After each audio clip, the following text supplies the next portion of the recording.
네, 이번에는 박문환의 돈이 되는 투자 칼럼으로 가죠. 하나대투증권 청담금융센터 박문환 이사님 나와 계십니다. 안녕하세요. 네, 안녕하세요. 예, 어제 우크라이나 얘기해 주셔서 고맙습니다. 도움이 많이 됐어요. 불안한 마음을 좀 떨쳐버렸는데 간밤에 또 해결에 큰 진전이 있었습니다. 오늘은 이제 저희도 중국 얘기 많이 했습니다. 정협에 이어서 전인대가 개막이 됐습니다. 전인대 개막하면서 나온 이야기 중에 어떤 거를 주의 깊게 보시나요?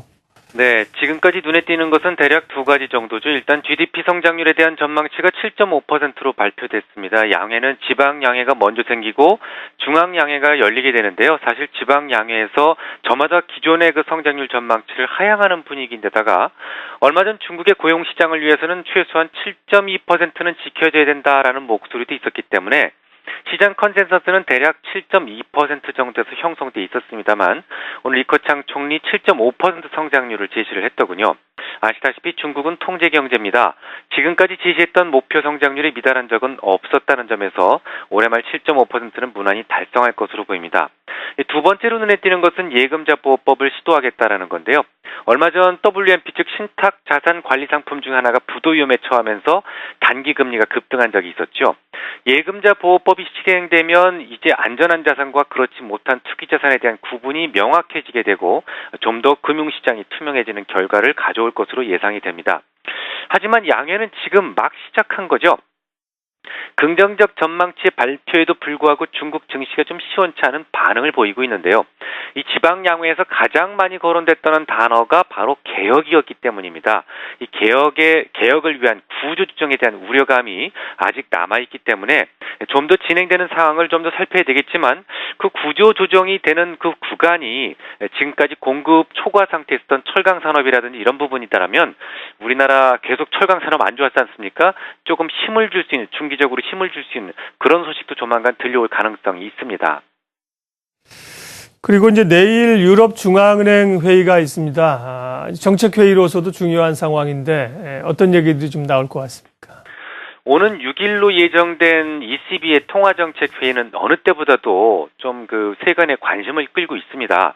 이유는 드라기 총재가 이번 회의 전까지 완화적 통화정책이 더 필요한지에 대한 데이터를 충분히 검토해보겠다라고 했었기 때문인데요. 마침 드라기의 발언 이후에 발표됐던 유로존 소비자 물가지수가 5개월 연속 1%대를 하회하면서 디플레이션 위험성이 고조되고 있는 상황이기 때문에 이번 회의에서 뭔가 새로운 대책이 나오지 않을까, 정책이 나오지 않을까 그런 기대가 큰 상황입니다. 어떤 정책이 구체적으로 거론될 수 있을까요? 지금으로서 가장 강력한 후보는 채권 불태화 정책의 중단입니다. 불태화라고 하는 것은 한문으로 보면 중간에 태자가 태아할 때 태자입니다. 임신한단 말이죠. 그러니까 불태화라고 하는 것은 돈이 임신을 못하게 한다라는 의미를 가지고 있습니다.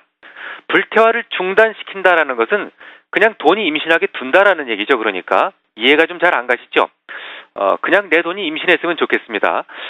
돈은 중앙은행에 있을 때는 가만히 있습니다. 근데 이게 밖으로만 나오면 임신을 합니다. 그래서 빠르게 늘어나게 되는데요.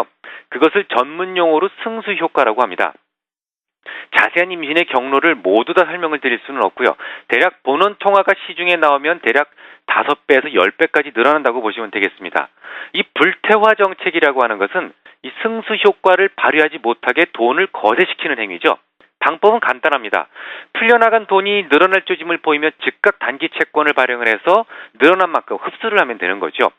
그래서 ECB에서는 지난 남유럽 위기 때 채권을 사들이면서 풀려나간 본원 통화에 대해서 유동성의 균형을 맞추기 위해서 통화 안정 채권을 발행해서 늘어난 유동성만큼 다시 흡수해서 통화 가치의 폭락을 막아왔었습니다.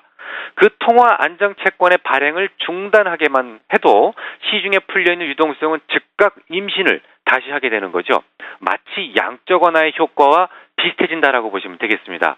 중요한 것은 이 정책에 대해서 지금 독일에서도 대놓고 반대하지 않는다라는 건데요. 독일이 반대하지 않는 이유가 있습니다.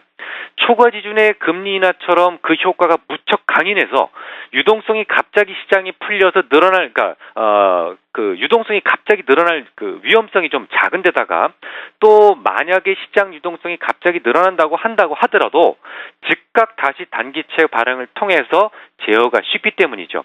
물론 드라기도 저와 같은 생각을 하고 있을지는 모르겠습니다만 지금으로서는 이 정책 이외에 독일이 반대하지도 않으면서 더 효율적인 또 다른 방법을 찾아내기는 쉽지 않을 것 같습니다. 박문환의 투자 칼럼, 오늘은 중국 전인대하고요. 또 내일 열리게 되는 ECB 유럽중앙회의 회의 관련된 소식 들었습니다. 하나대투증권 청담금융센터 박문환 이사 함께했습니다. 고맙습니다.